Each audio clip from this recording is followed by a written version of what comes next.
Hello dear students, a very good evening to all of you. Bharat selection wing के digital platform पर आप सभी का स्वागत है एक बार फिर से। आज इंग्लिश की क्लास में आर्टिकल के लास्ट पार्ट को लेकर के हम यहाँ पर आपके सामने पेश हैं।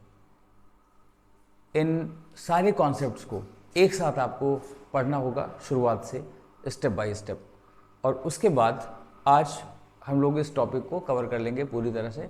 और नेक्स्ट जो आपकी क्लास होगी उसमें हम लोग फिर क्वेश्चन प्रैक्टिस करेंगे आर्टिकल से रिलेटेड। तो चलिए आज की क्लास को स्टार्ट करते हैं।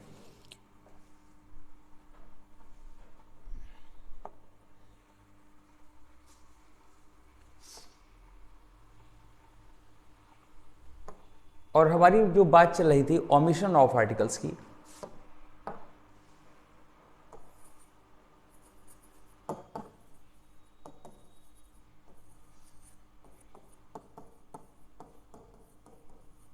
और इसमें एक पॉइंट को हम लोगों ने पिछली क्लास में ही पढ़ा था ब्रीफली। और ये बात क्या थी कि अगर किसी पर्सन या प्लेस का पर्टिकुलर नेम है, अगर वो किसी शहर का नाम है, किसी स्टेट का नाम है, किसी कंट्री का नाम है, बस डिस्क्रिप्टिव नेम्स को छोड़ करके जिनमें यूनाइटेड रिपब्लिक एटसेट्रा लिखा होता है, या जो आपको प्लूरल फॉर्म जैसे लगते हैं, जैसे नीदरलैंड्स है, फिलीपींस है, तो इनके साथ हम केवल द का यूज़ करते हैं। अदरवाइज हम आर्टिकल्स का यूज़ नहीं करते पर्सन्स के नाम के साथ या प्लेसेस के नाम के साथ।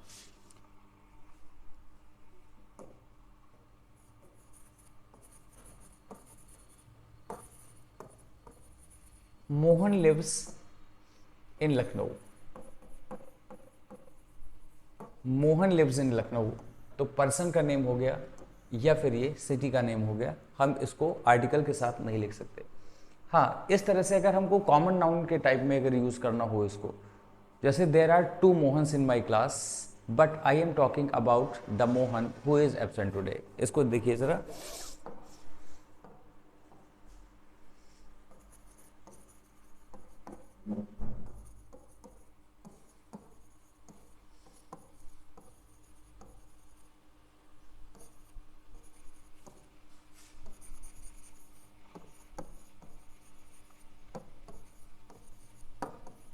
but I am talking about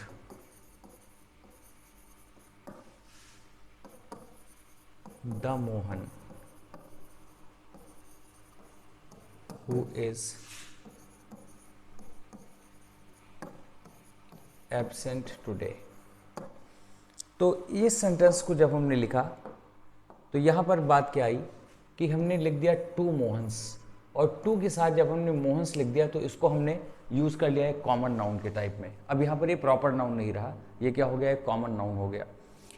और यहाँ पर जब आगे हमने लिखा कि but I am talking about the Mohan, यहाँ पर हमने द का यूज़ कर दिया, मैं उस मोहन के बारे में बात कर रहा हूँ। यहाँ पर द क्या मीनिंग दे रहा है, दैट की मीनिंग दे रहा है।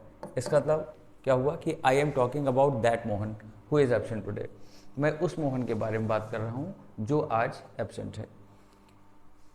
तो इस टाइप में जो पर्सन्स के नेम्स हैं या प्लेसेस के नेम्स हैं, तो हम जनरली तो नहीं यूज़ करते हैं आर्टिकल्स का यूज़, लेकिन इस तरह से यूज़ हो सकता है जब हम उनको एक कॉमन नाउन के टाइप में हम यूज़ करें।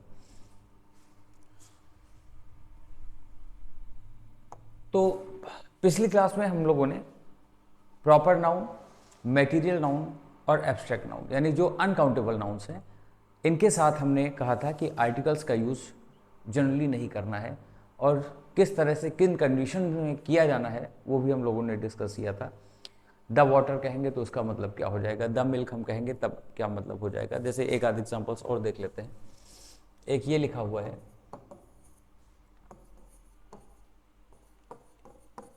ही prefers milk to T.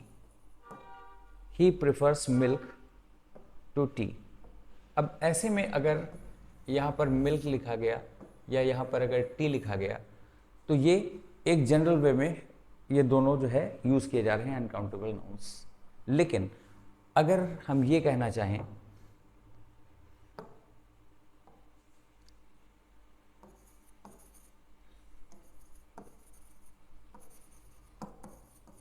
The milk in the jug has turned sorry.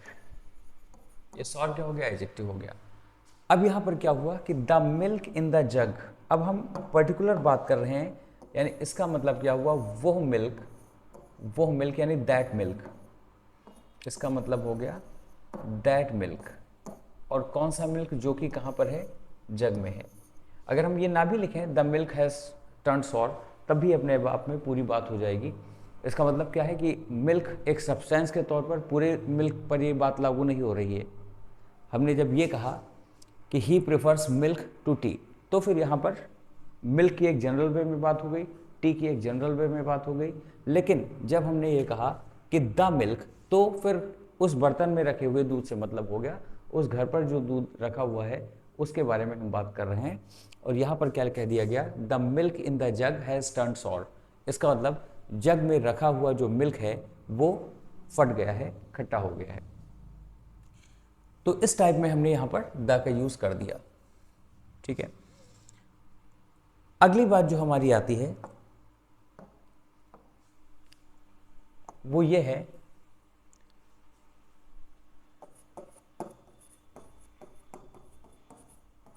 Article is not used when a plural noun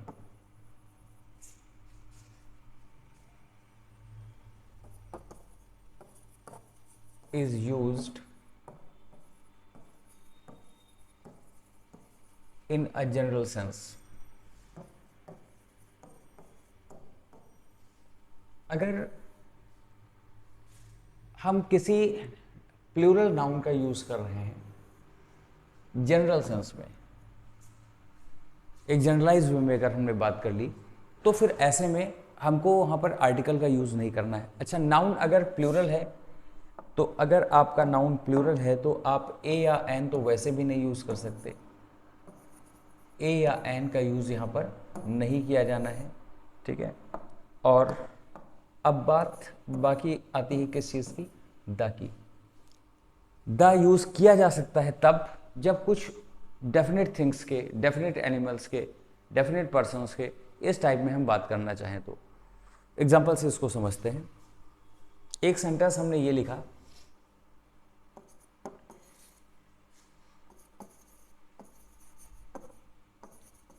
books are are best friends.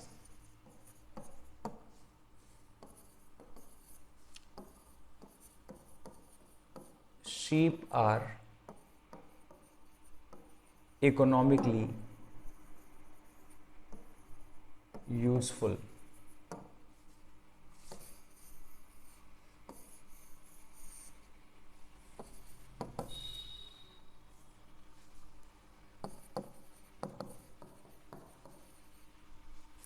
children like sweets and toys।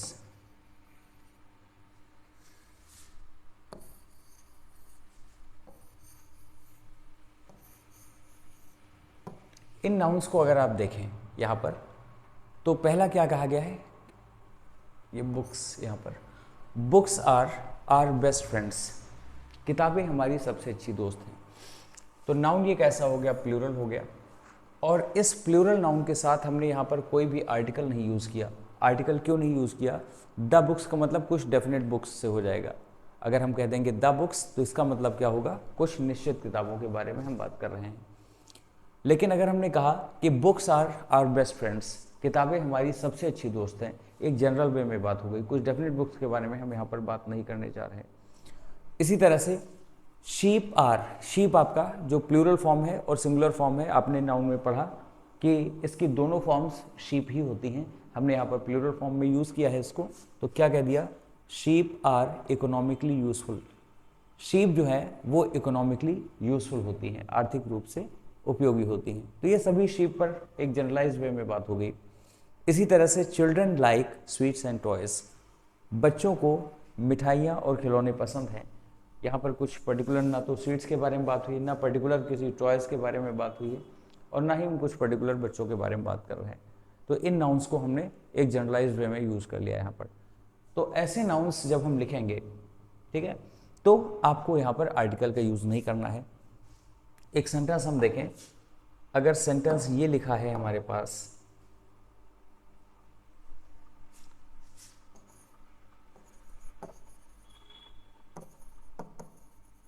The lions are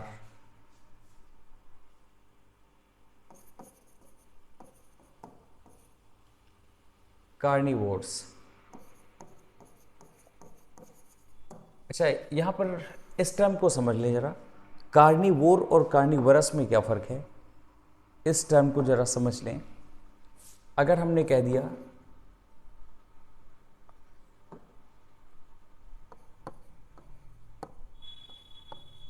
carnivore, तो ये अपने आप में क्या है, ये word है noun. और अगर हमने लिख दिया कार्निवोरस, तो ये अपने आप में क्या हो गया, एडजेक्टिव हो गया। ये जो वर्ड्स आपके लिखे हुए हैं, कार्न किस चीज़ को, फ्लैश को बताता है, वोर किस चीज़ को बताता है, टू ईट। इसका मतलब मांसभक्षी है ना, मांस को खाने वाले, फ्लैश को खाने वाले, जो फ्लैश ईटिंग एनिमल्स हैं उनको हम क्या कह देते हैं, कार्निवरस एनिमल्स कह देते हैं। तो कार्निवरस के साथ आप नाउन जोड़ सकते हैं, कार्निवरस एनिमल या कार्निवरस एनिमल्स, इस टाइप में तो हम कह सकते हैं। लेकिन अगर हमने कार्निवोर के साथ एनिमल जोड़ दिया तो फिर गलत हो जाएगा। कार्निवोर खुद अपने आप में क्या है, नाउन है। जैसे अ स्ट्रेंज पर्सन तो हम कह सकते हैं, लेकिन अ स्ट्रेंजर पर्सन नहीं कह सकते। अ कावर्डली मैन, अ कावर्डली फेलो तो कह सकते हैं, वो एडजेक्टिव हो जाएगा, लेकिन अ कावर्ड मैन नहीं कह सकते हैं। अ फुलिश फेलो कह सकते हैं, लेकिन अ फूल फेलो नहीं कह सकते। आप पैट्रियटिक सिटीजन कह सकते हैं, लेकिन आप पैट्रियट सिटीजन नहीं कह सकते, क्योंकि पैट्रियट अपने आप में ही क्या है, नाउन है। पैट्रियटिक अगर हम कहेंगे तो ये हमारा एडजेक्टिव बन जाएगा। ठीक है, तो इस तरह से कार्निवोर और कार्निवरस ये दोनों टर्म्स हैं, इनको जरा समझ लेंगे यूजेस के अकॉर्डिंग। अब यहाँ पर क्या लिखा है कि द लॉयंस आर कार्निवोर्स, ये हमने नाउन को प्लूरल कर दिया यहाँ पर। और इस टाइप में अगर ये सेंटेंस हमारा दे दिया गया, बाद में दे दिया गया नो एरर, तो अब हमको यहाँ पर ये समझ लेना है कि लॉयंस से पहले हम द का यूज़ नहीं कर पाएंगे, ये एल आपको कैपिटल में लिखना हो जाएगा। ठीक है, तो इस टाइप में ये सेंटेंस आपका क्या हो जाएगा, लॉयंस आर कार्निवोरस या कार्निवोर्स, नाउन लिखा हुआ है यहाँ पर। तो क्या हुआ यहाँ पर, लॉयंस, द लॉयंस कह देंगे तो कुछ डेफिनेट लॉयंस के बारे में बात होगी, लेकिन ये जो आप क्वालिटी लिख रहे हैं ये सभी पर लागू होती है, हर एक लॉयन पर बात लागू होती है। तो इस वजह से द लॉयंस आर कार्निवरस कहना गलत हो जाएगा, लॉयंस आर कार्निवरस हम कहेंगे। तो इसका मतलब क्या हुआ कि आर्टिकल का हम यूज़ नहीं करते जब किसी प्लूरल नाउन का यूज़ किया जाता है, कैसे, एक जनरल सेंस में। जनरल सेंस कहने का मतलब सभी पर एक तरफ से वो बात आमतौर पर लागू होती हो। ठीक है, तो ये हमने समझा। अब द का यूज़ कैसे करते हैं इनके साथ, ये भी साथ ही में हम लोग समझ लेते हैं, है ना।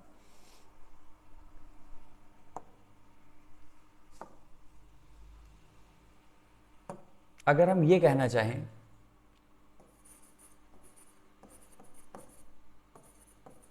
Where are books that I gave you in the morning,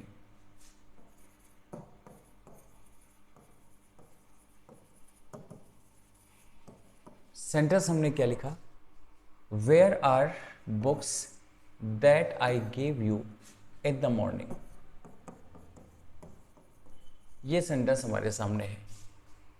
अब बात यहां पर क्या आ रही है, हम ये कहना चाहते हैं कि वे किताबें कहाँ हैं, यानी दोज बुक्स, वे किताबें कहाँ पर हैं जो मैंने तुम्हें सुबह दी थी। तो अब यहाँ पर हम इसको देखेंगे। अब गलती यहाँ पर क्या हुई, गलती यह है कि जो बुक्स आपने लिखा है ये कुछ डेफिनेट बुक्स के बारे में बात कर रहा है, लेकिन अगर हम आर्टिकल द का यूज़ नहीं करेंगे तो एक जनरलाइज वे में फिर ये बात हो जाती है। तो वेयर आर बुक्स ना कह करके हमको लिखना पड़ेगा where are the books, where are the books हमको कहना पड़ेगा।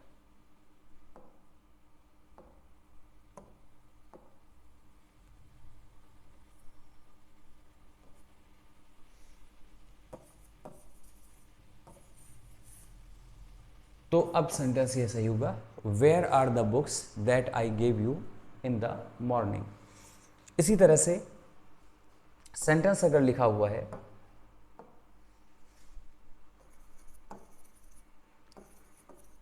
The dogs bark at the strangers, the dogs bark at the strangers, ये हमने सेंटेंस लिखा।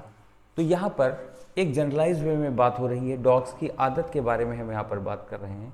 और जब आदत के बारे में यहाँ पर बात होगी तो एक जनरलाइज वे में जब हम बात करेंगे तो आर्टिकल द का यूज़ नहीं किया जाएगा। ये सारे ही डॉग्स पर बात लागू हो रही है कि वो अजनबियों को देख करके भौंकने लगते हैं। और यहाँ पर ये जो आपने द लिखा है स्ट्रेंजर से पहले, ये भी आपका इनकरेक्ट है। तो सही सेंटेंस हमारा जो आएगा यहाँ पर, वो सही सेंटेंस हम इसको लिखेंगे जब, तो ये होगा डॉग्स बार्क एट स्ट्रेंजर्स। ना यहाँ किसी डेफिनेट स्ट्रेंजर्स के बारे में बात हो रही है और ना ही किन्हीं डेफिनेट डॉग्स के बारे में बात हो रही है। अच्छा, ये जो बातें होती हैं वो हमेशा सिंपल प्रेजेंट में आपको देखने को मिलेंगी, तभी तो आदत वगैरह को बताएंगी। जैसे अभी हमने लिखा था lions are carnivores, lions are carnivores. तो ये जो बी वर्ब आपने यूज़ की है वो सिंपल प्रेजेंट में ही आपने यूज़ की है। तो ये सेंटेंसेस आपके सिंपल प्रेजेंट में यूज़ होते हैं और जनरलाइज में बात करते हैं। अब एक सेंटेंस अगर हम ये लें,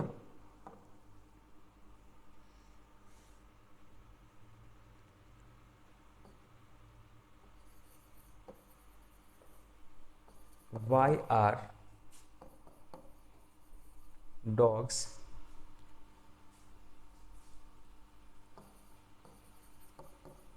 barking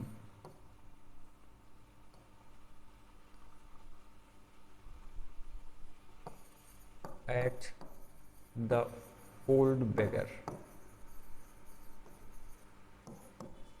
ये सेंटेंस हमने लिखा कि why are dogs barking at the old beggar, और हम कुछ डॉग्स को यानी पर्टिकुलर करते हुए अगर हम बात कर रहे हैं, जैसे उस घर में जो एक या जो 2 या 3 डॉग्स हैं, प्लूरल में बात होगी यहाँ पर, तो अगर 2 या 3 डॉग्स जो वहाँ पर हैं और वो बार्क कर रहे हैं, तो फिर हमको ऐसे में क्या लिखना पड़ेगा, यहाँ पर द का यूज़ करना पड़ेगा और ये सेंटेंस आपका हो जाएगा why are the dogs barking at the old beggar.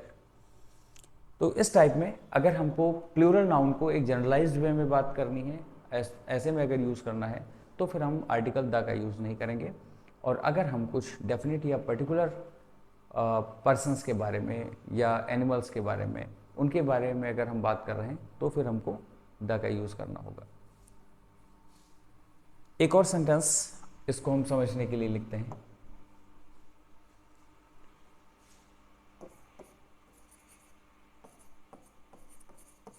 The trees are too important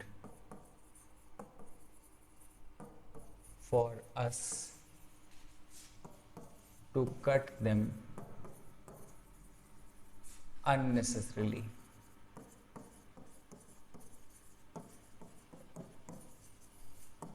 लिखा गया the trees are too important for us to cut them unnecessarily. इसका मतलब पेड़ हमारे लिए इतना ज़्यादा आवश्यक हैं, ज़रूरी हैं कि हमें उनको अनावश्यक नहीं काटना चाहिए, है ना। तो यहाँ पर हमने जो लिखा द ट्रीज, तो ये फिर यहाँ पर सुटेबल नहीं है और इसकी जगह पर लिखा जाना चाहिए, इसकी जगह पर हम क्या लिख दें, केवल ट्रीज लिखें। तो ये लिख देंगे हम trees are too important for us to cut them unnecessarily. ये सेंटेंस हमारा करेक्ट हुआ। तो ये बात हमारी क्लियर हो गई, नाउन प्लूरल है, जनरलाइज्ड में भी बात कर दी गई, आर्टिकल ना यूज़ करिए। और अगर हम कुछ डेफिनेट थिंग्स के, पर्सन्स के, एनिमल्स के बारे में बात कर रहे हैं, तब फिर वहाँ पर आप द यूज़ कर दीजिए। अगली बात फिर जो हमारी आती है आर्टिकल्स में, तो हम इसको ये लिख सकते हैं,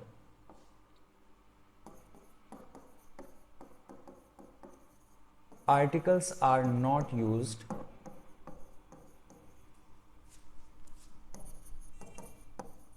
with the names of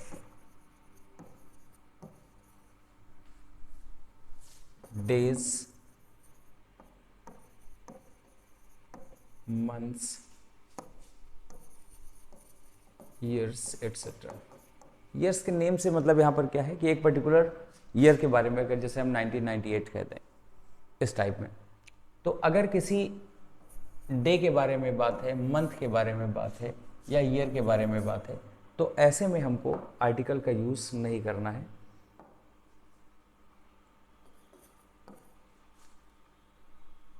he is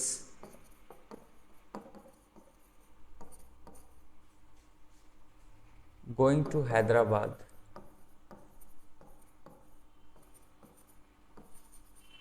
on the Sunday.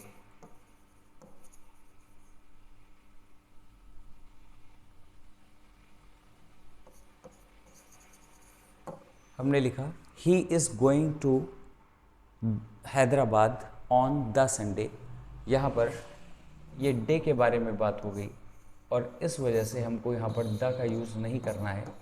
सही सेंटेंस हमारा क्या होगा, he is going to Hyderabad, Hyderabad place का नाम हो गया, और on Sunday.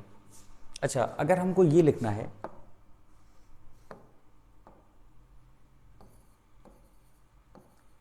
She will come here on a Sunday, और एक सेंटेंस हमने ये लिखा she will come here on Sunday।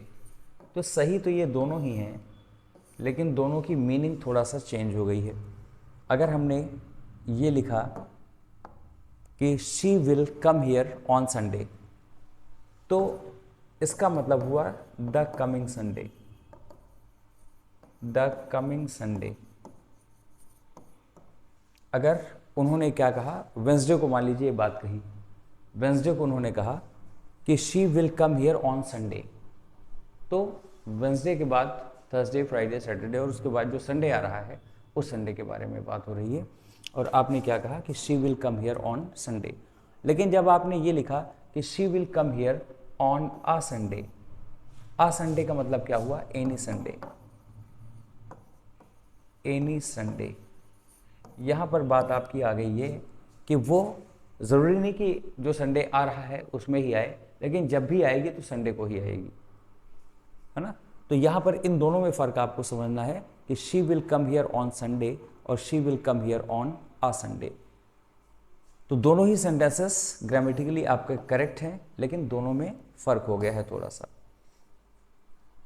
इसी तरह से अगर मंथ का नाम हो, अगर हम मंथ के नाम के बारे में बात कर लें, तो भी हमको आर्टिकल का यूज़ नहीं करना है।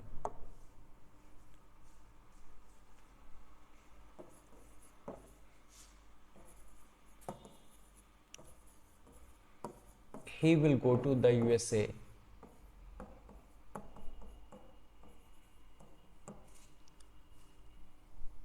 in November।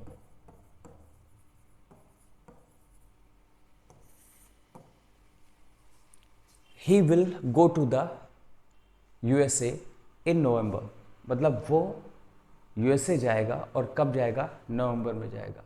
ठीक है, तो इन द नवंबर हम नहीं कह सकते। हाँ, अगर हमको ये लिखना हो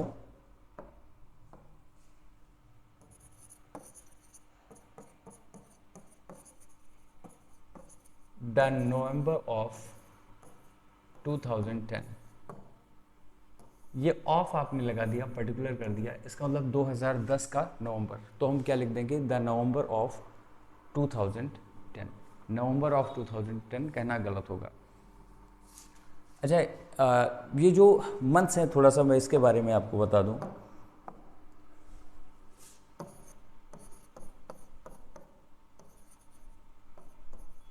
जैसे सितंबर, अक्टूबर, नवंबर एंड दिसंबर। तो ये अपने आप में क्या बताते हैं? सेप्ट। सेप्ट किस चीज़ को बताता है? 7 को बताता है। ऑक्ट किस चीज़ को बताता है? 8 को बताता है। नोवेम किस चीज़ को डिनोट करता है? 9 को। और डेक, डेका, डेसी, ये सब जो है किस चीज़ को? 10 को बताते हैं। तो पहले जो रोमन कैलेंडर था इसमें 10 मंथ्स में उसको डिवाइड किया गया था, और ये 7वें नंबर पर आता था सितंबर, 8वें पर जो आता था वो अक्टूबर, नवंबर 9वें पर आता था, और इसी तरह से दिसंबर 10वें पर आता था।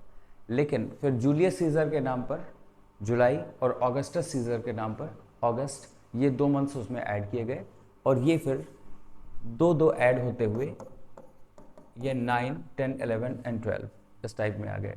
बाकी भी मंथ्स हैं, उनके भी नाम के ओरिजिन्स हैं। जैसे जनवरी है तो वो जेनस, एक रोमन गॉड, 2 हेडेड गॉड, उसके नाम पर आया, है ना। तो इसी तरह से फेब्रुअरी, ये भी एक गॉडेस के नाम पर है। और जो मार्च है ये मार्स के नाम पर है। फेब्रुअरी इस टाइम पर रिकॉल नहीं कर रहा हूँ, फरवरी ऐसे ऐसे कुछ है। और उसके बाद फिर अप्रैल जो है अप्रैली से आया है, ये बसंत का, फूलों का मौसम होता था। और इसी तरह से मई, ये 5th मंथ है ना।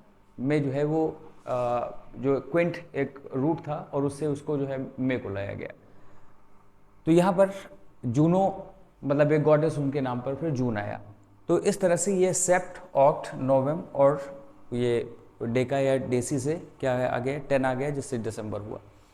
तो यहाँ पर ये बात आई कि he will go to the USA in November, तो द नवंबर ऑफ 2010, इस टाइप में ये बात की गई।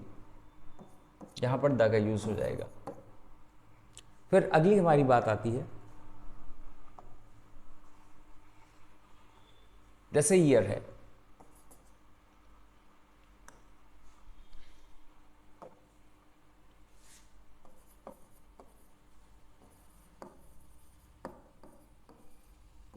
he went to England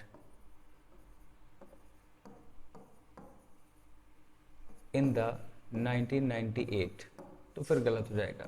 हम सीधे क्या कहेंगे? he went to England in 1998। ठीक है, इस टाइप में हमको ये यूज करना है। अगली बात हमारी क्या आती है? जो सीजन्स हैं उनके नाम, जैसे समर, विंटर, ऑटम। ऑटम को अमेरिकन इंग्लिश में फॉल भी कहा जाता है, ठीक है, स्प्रिंग एटसेट्रा। तो अगर हम सीजन्स के बारे में बात कर रहे हैं तो वहां पर भी आपको आर्टिकल का यूज नहीं करना है।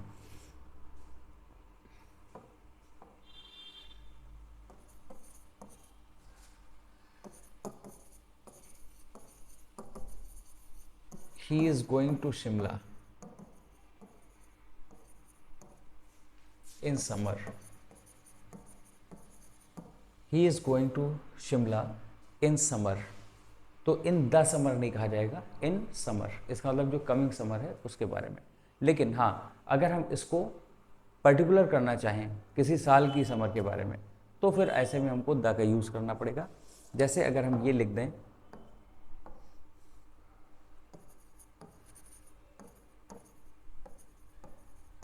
द समर ऑफ 1936, यहाँ पर हो गया द,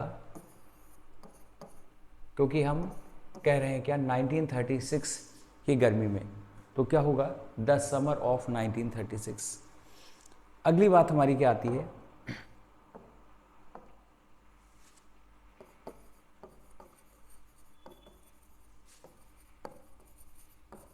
रेगुलर मील्स। अगर रेगुलर मील्स के बारे में बात करें, यानी कि जैसे कि breakfast,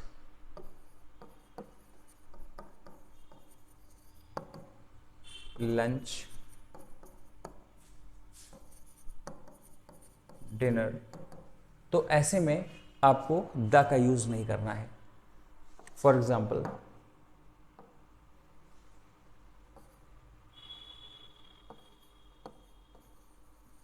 he has not had breakfast yet.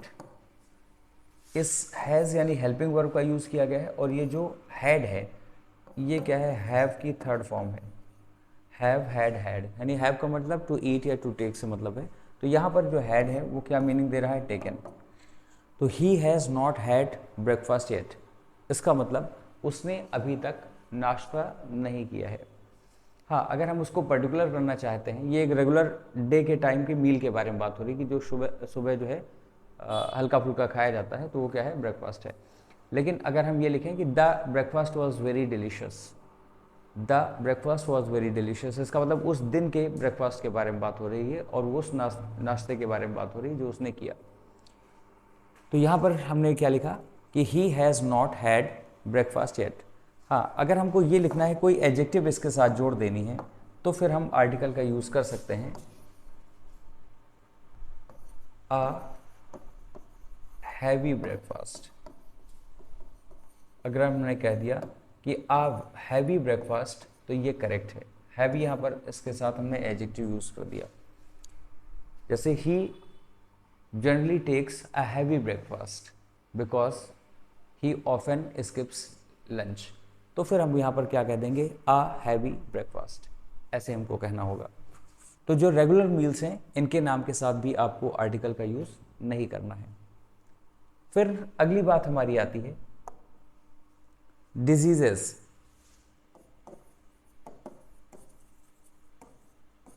जो डिजीजेस हैं, बीमारियां हैं, इनके नाम के साथ भी हम आर्टिकल का यूज़ नहीं करते हैं आमतौर पर। जैसे फीवर,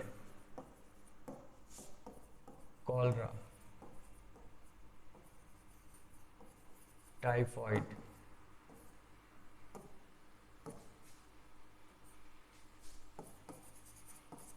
कैंसर, एटसेट्रा। एग्जाम्पल के लिए,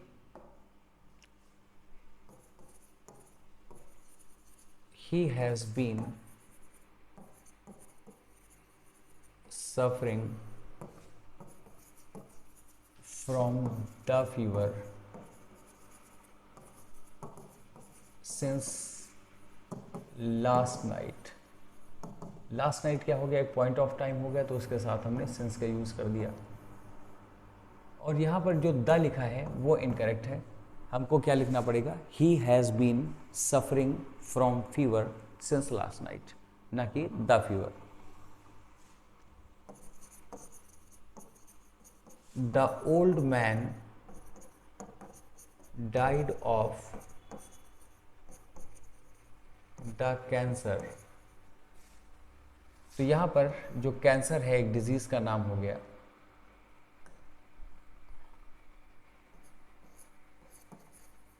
और इस वजह से यहाँ पर इससे पहले जो आपने द यूज़ किया है वो गलत है। तो लिखेंगे the old man died of cancer. Clear, यानी बीमारी से, किसी डिजीज़ से मरने के लिए जब हम प्रीपोजिशन यूज़ करते हैं तो ऑफ का यूज़ करते हैं।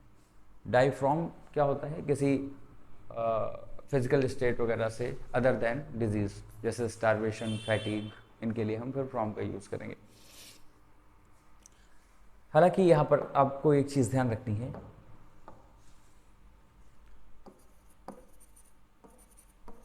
The measles, the mumps, the rickets,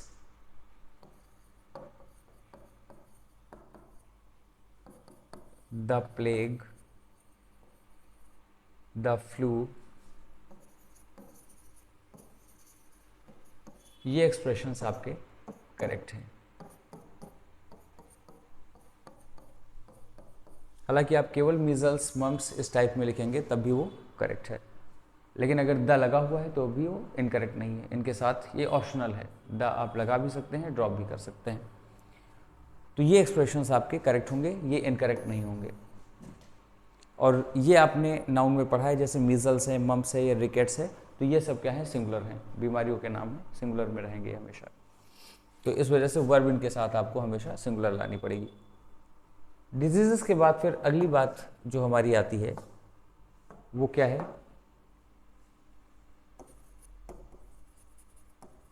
games और स्पोर्ट्स। जो खेल हैं, गेम्स या स्पोर्ट्स हैं।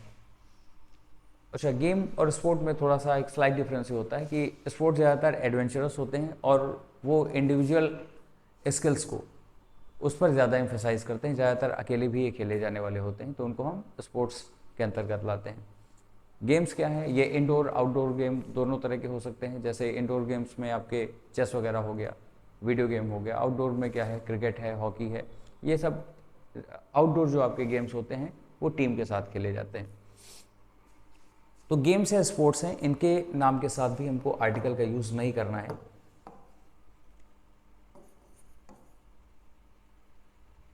ही plays the chess very well. तो ही प्लेज द चेस नहीं कहा जाएगा, he plays chess very well. क्या हो गया, एक गेम का नाम हो गया। इसी तरह से let us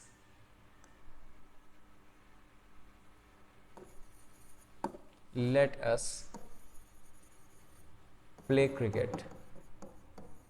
let us play cricket, तो द क्रिकेट या आ क्रिकेट कहना गलत हो जाएगा, लेकिन साथ में ये भी हम ध्यान रखें कि अगर ये लिख दिया गया we played a cricket match on Sunday,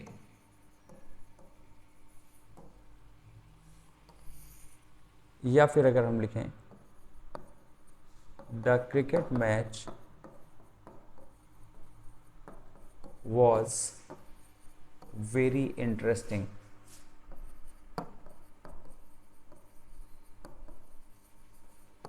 तो ऐसे में जो आपने यहाँ पर आर्टिकल यूज़ किया है वो किसके लिए है, मैच के लिए है। ये मैच के लिए है, ना कि क्रिकेट के लिए। तो we played a cricket match on Sunday, इसका मतलब वी प्लेड आ मैच, और वो मैच किस चीज़ का था, क्रिकेट का था। तो we played a cricket match on Sunday. और यहाँ पर आपने क्या लिखा, the cricket match was very interesting. अगर हम एक पर्टिकुलर मैच के बारे में बात कर रहे हैं जो हमने खेला उसके बारे में, जैसे हमने एक मैच खेला और उसके तुरंत बाद हमने क्या कहा कि the cricket match was very interesting, इसका मतलब the match was very interesting, और वो मैच किस चीज़ का है, क्रिकेट का है। ठीक है। फिर इसके बाद अगली बात जो हमारी आती है वो names of subjects.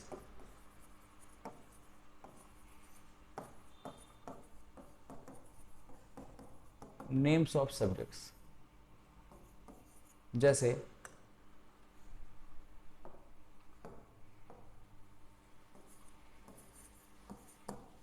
Mister Sinha teaches us history.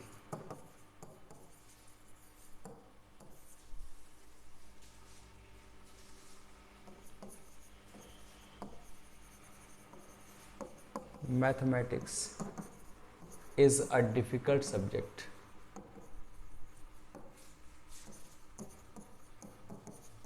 for me.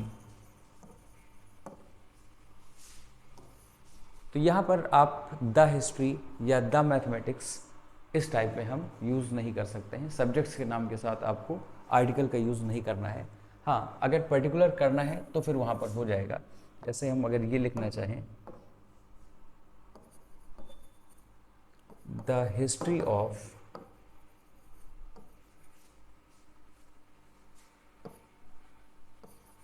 The Roman empire, या फिर the history of English literature.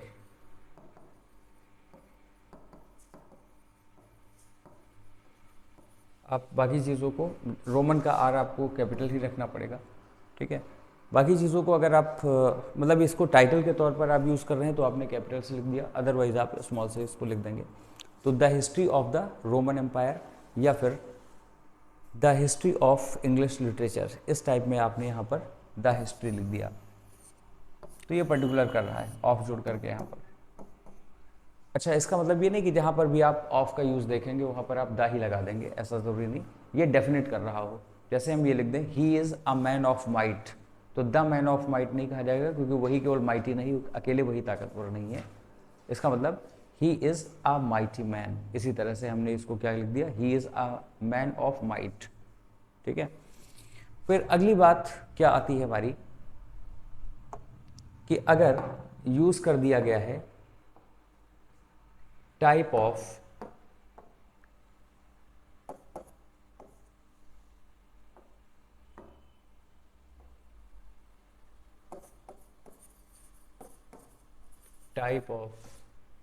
या काइंड ऑफ,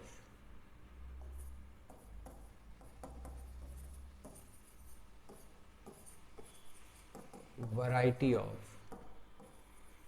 और प्लस उसके साथ अगर आप नाउन ला रहे हैं तो इस नाउन के साथ आर्टिकल का यूज़ नहीं करना है। और इसी तरह से rank of, title of, status of,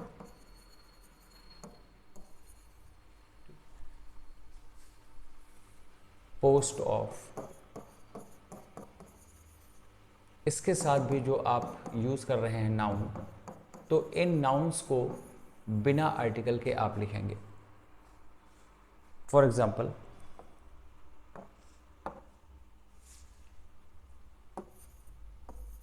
I do not like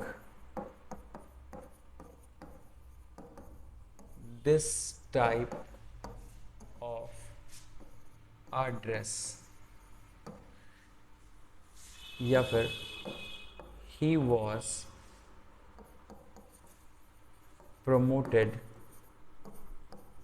to the post of an या द SP।